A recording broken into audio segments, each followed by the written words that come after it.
சற்று முன் கிடைக்கப்பெற்ற மிக மிக முக்கியமான செய்தி ஒன்று வெளியாகியிருக்கு. தாவேகாவின் நிதியமைச்சர் மரியா வில்சன் வெள்ளை அறிக்கையை வெளியிட்டிருக்கிறார். திமுகவின் மாஜி அமைச்சர்கள் கதை முடிந்ததா? தற்போது பரபரப்பு. தமிழ்நாட்டின் நிதிநிலை எப்படி இருக்கிறது என்பதை வெள்ளை அறிக்கையின் மூலமாக தமிழ்நாட்டின் மொத்த கடன் சுமை, திமுக ஆட்சி காலத்தில் செய்த முறைகேடுகள் அனைத்தையும் வெள்ளை அறிக்கையின் மூலமாக கண்டிப்பாக நான் வெளியிடுவேன் என விஜய் அவர்கள் பொறுப்பேற்ற போது கூறியிருந்தார். ஒருவேளை இப்படி வெள்ளை அறிக்கை வெளியிட்டால் திமுகவுக்கு அது மிக பெரும் சிக்கலை ஏற்படுத்தும் என தகவல்கள் வந்திருந்தது. அதனால் எப்படியாவது தாவேகாவின் ஆட்சியை கலைக்க வேண்டும் என தற்போது திமுக முயன்று வருகிறது. ஆனால் விஜய் அவர்கள் சொன்னபடியே நிதியமைச்சர் மரியா வில்சன் அவர்கள் தற்போது வெள்ளை அறிக்கை என்பதை வெறும் 34வது நாட்களிலேயே வெளியிட்டிருக்கிறார். மொத்தம் 13 லட்சம் கோடி தமிழ்நாட்டில் கடந்த 5 ஆண்டுகளில் மட்டும் கிட்டத்தட்ட 7 லட்சம் கோடி கடன் பெற்றதாகவும் நிதியமைச்சர் தற்போது வெளியிட்டிருக்கிற தகவல்களை பார்க்க முடிகிறது. மேலும் திமுகவை ஆட்சி காலத்தில் ஒவ்வொரு துறையிலும் பல லட்சம் கோடி முறைகேடு செய்யப்பட்டிருக்கிறது. தமிழ்நாட்டில் தாவேகா ஆட்சி அமைந்ததன் விளைவாக விஜய் அவர்கள் சொன்ன முதல் வார்த்தையே வெள்ளை அறிக்கையை வெளியிடுவேன். கஜானாவில் எவ்வளவு பணம் இருக்கிறது என்பது எனக்கே தெரியாது. நான் உள்ளே சென்றால் தான் அனைத்தையும் பார்க்க முடியும். ஒருவேளை அப்படி பார்த்தால் திமுக ஆட்சி காலத்தில் மட்டும் எவ்வளவு கோடி கடன் பெறப்பட்டுள்ளது, எவ்வளவு கோடி லஞ்சம் வாங்க பெற்றுள்ளது என்பதை நான் வெள்ளை அறிக்கையாக வெளியிடுவேன் என விஜய் அவர்கள் கூறியிருந்தார். மேலும் மக்களிடம் வரியை உயர்த்தாமல் சொன்ன திட்டங்களை செயல்படுத்த வேண்டும் என்பதுதான் முதல்வர் விஜய் அவர்களதின் எண்ணம். தற்போது கடந்த ஆட்சியில் முறைகேடு செய்யப்பட்ட அமைச்சர்கள் தொடர்ந்து அவர்கள் விசாரணை வலயத்திற்குள் கொண்டு வரப்பட்டிருக்கிறார்கள். அமலாக்கத்துறையும் தொடர்ந்து அவர்களுக்கு எதிரான கடிதங்களை தமிழக அரசிடம் சமர்ப்பித்து வருகிறது. ஏற்கனவே நாம் பார்த்திருந்தோம், KN நேரு, செந்தில் பாலாஜி மீதான கைது நடவடிக்கைக்காக தமிழக அரசிடம் ஒப்புதல் பெறுவதற்காக அமலாக்கத்துறை கடிதங்களை அனுப்பியிருந்தார்கள். அதற்கு விஜய் அவர்களும் ஒப்புதல் அளித்து, ஆளுநர் அருளேக்கரும் ஒப்புதல் அளித்து பதில் கடிதம் எழுதியிருந்தார்கள். தொடர்ந்து இன்னும் 1 மாதத்திற்குள் இந்த கைது நடவடிக்கை மேற்கொள்ளப்படலாம் என சொல்லப்படுகிறது. அது மட்டுமில்லாமல் நிதியமைச்சர் நிர்மலா சீதாராமனை சந்தித்து வந்த விஜய் தொடர்ந்து ஒவ்வொரு துறை அமைச்சர்களும் எவ்வளவு கோடி கடன்களை பெற்றிருந்தார்கள் என்கின்ற டாக்குமெண்ட்டையும் வாங்கி வந்திருந்தார். அதை வைத்துதான் தற்போது மரியா வில்சன் அவர்கள் தொடர்ந்து வெள்ளை அறிக்கையை வெளியிட்டிருக்கிறார். மேலும் ஒவ்வொரு கடந்த ஆட்சியில் அமைச்சர்கள், அதாவது மாஜி அமைச்சர்களின் வருவாய்கள், அவர்களது சொத்துக்கள் அனைத்தையும் சரிபார்த்து அது மக்களின் வரி பணத்தில் இருந்துதான் அவர்கள் சம்பாதித்தார்கள் என்று ஆதாரங்கள் வெளியிடும் பட்சத்தில் திமுகவில் மாஜி அமைச்சர்களது சொத்துகளும் பறிமுதல் செய்யப்படும். இந்த 2026 சட்டசபை தேர்தலில் திமுக தோல்வி அடையும் என யாரும் எதிர்பார்க்கவில்லை. ஆனால் திமுக அடைந்ததோ மாபெரும் தோல்வி.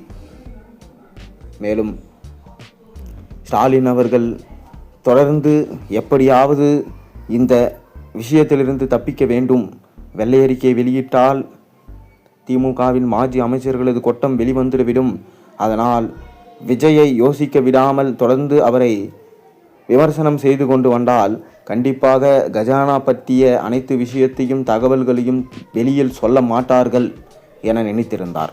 ஆனால் விஜய் சொன்னபடியே வெள்ளை அறிக்கையை வெளியிட்டு விட்டார். தற்போது நிதி அமைச்சராக இருக்கக்கூடிய மரியா வில்சன் அவர்கள் அனைத்தையும் ஆதாரத்தோடு வெளியிட்டு கடன் பிரச்சனைகள் அதை எப்படி சரி செய்வது என்பதை கூறியிருக்கிறார். யாருக்கெல்லாம் இதில் தொடர்பு இருக்கிறது அனைத்தையும் வெளியிடக்கூடிய வகையில் அமைஞ்சிருக்கு. இதனால் திமுகவின் மாஜி அமைச்சர்கள் தலையில் விழுந்த மிக பெரும் இடியாகவும், அமலாக்கத்துறை அதிகாரிகளது விசாரணை, CBI துறை அதிகாரிகளது விசாரணை என்று நாட்கள் செல்ல செல்ல திமுகவுக்கு, அதாவது திமுக தலைவருக்கு பயம் அதிகரித்து கொண்டே இருக்கிறது. எப்படி இதிலிருந்து தப்பிக்க வேண்டும் என்கின்ற ஆலோசனையும் நடைபெற்று கொண்டிருக்கிறதாம்.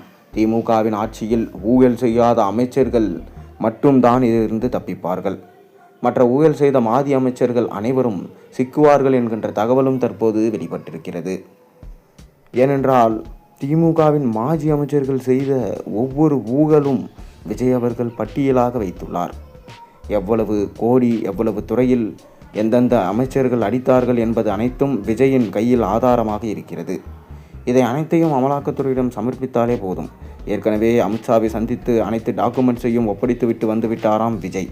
இதனால் தொடர்ந்து ஒவ்வொரு அமைச்சர்களும் சிக்குவது, அவர்கள் சிறைக்கு செல்வது என்பது யாராலும் மாற்ற முடியாத விஷயமாக இருக்கிறது.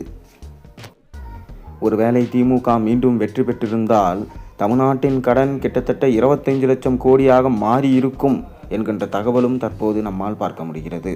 அதனால் மக்கள் ஓட்டு போடும்போது விழித்து கொண்டார்கள். தொடர்ந்து மாற்றம் வேண்டும் எனதான் விஜயின் தாவேகா அரசுக்கு ஓட்டுகளை செலுத்தினார்கள். மீண்டும் திமுக மக்களின் வரி பணங்களை சுரண்டக்கூடாது, அவர்கள் சுரண்டி நம்மை ஏழைகளாக மாற்றி சொன்ன வாக்குறுதிகளையும் காப்பாற்றவில்லை, எந்த விஷயத்துக்கு எடுத்தாலும் லஞ்சம், ஊழல் என்பதை மட்டும்தான் அவர்கள் செய்கிறார்கள் என விஜய்க்கு வாய்ப்பளித்திருந்தார்கள் மக்கள். அதனால் விஜய் கண்டிப்பாக மக்களின் கடன் சுமையை குறைப்பார் என மக்கள் எதிர்பார்க்கப்படுகிறது. திமுகவை புறக்கணித்ததோடு தமிழ்நாட்டுக்கு இனி திமுக தேவையில்லை என்று மக்கள் கூறி வருகிறார்கள். அடுத்து திமுகவுக்கு எதிராக தமிழ்நாட்டில் ஆளும் கட்சியாகவோ அல்லது எதிர்கட்சியாகவோ அதிமுக தான் இருக்கும். தற்போது அதிமுகவில் பல குழப்பங்களும் பல்வேறு எம்எல்ஏக்களின் ராஜினாமாக்களும் நடைபெற்று வருகிறது. ஆனால் மக்கள் மத்தியில் அதிமுகவின் செல்வாக்கு முழுவதுமாக குறைந்துவிட்டது. அதிமுக, திமுக இருவரும் யார் ஆட்சிக்கு வந்தாலும் அவரவர்கள் செய்த ஊழலை மறைத்து விடலாம், அதை கண்டுக்காமல் ஆட்சி செய்யலாம் என டீலிங் பேசியிருந்தார்கள். ஆனால் விஜய் வந்தது தற்போது பேர் அதிர்ச்சியே தான் அதிமுகவின் எடப்பாடிக்கு கொடுத்துள்ளது. அதனால்தான் எடப்பாடி எப்படியாவது விஜய் அவர்களை ஆட்சியிலிருந்து இறக்க வேண்டும் என தொடர்ந்து வலியுறுத்தி வருகிறார். மேலும் இந்த வெள்ளை அறிக்கையில் மூலமாக ஸ்டாலின் அவர்களது தலையில் இடியை இறக்கும் மாதிரி விஜய் அவர்கள் செய்திருக்கிறார். ஒவ்வொரு மாஜி அமைச்சர்கள் வீட்டில் அமலாக்கத்துறை அதிகாரிகள் விசாரணையும் சோதனையும் நடத்தினால் கண்டிப்பாக மிக பெரும் விஷயங்கள் சிக்கும் என எதிர்பார்க்கப்படுகிறது. திமுக நினைத்து பார்க்க முடியாத ஒரு சிக்கலில் தற்போது விஜய் அவர்களிடம் மாட்டிக்கொண்டிருக்கிறது. மேலும் கடந்த திமுக நிதியமைச்சராக இருந்த தங்கம் தென்னரசு அவர்கள் செய்த தவறுகளையும் சுட்டிக்காட்டி தற்போது புதிதாக நிதியமைச்சராக நியமிக்கப்பட்டிருக்கிற மரியா வில்சன் அவர்கள் வெளியிட்டிருக்கூடிய அனைத்து ஆவணங்களும் ஆதாரங்களுடன் திமுகவுக்கு எதிராக அமைந்துள்ளது. இதில் சிக்கக்கூடிய 5 லட்சம் கோடி கடன் எப்படி வந்தது, யாரால் வந்தது, எந்த அமைச்சர்களுக்கெல்லாம் இதில் தொடர்பு இருக்கிறது என்பதையெல்லாம் ஒவ்வொன்றாக வெளியிடக்கூடிய நிலையில் திமுகவுக்கு பேரதிர்ச்சியையும் மேலும் ஊழல் செய்ததையும் நினைத்து வருந்தும் அளவிற்கு மிக பெரும் அளவில் சிக்கலில் தற்போது திமுக மாட்டியிருக்கிறது. தமிழ்நாட்டின் கஜானாவில் கை வைத்தது தவறு என்பதையெல்லாம் திமுகவில் ஒவ்வொரு அமைச்சர்களாக ஒப்புக்கொள்வார்கள் என சொல்லப்படுகிறது.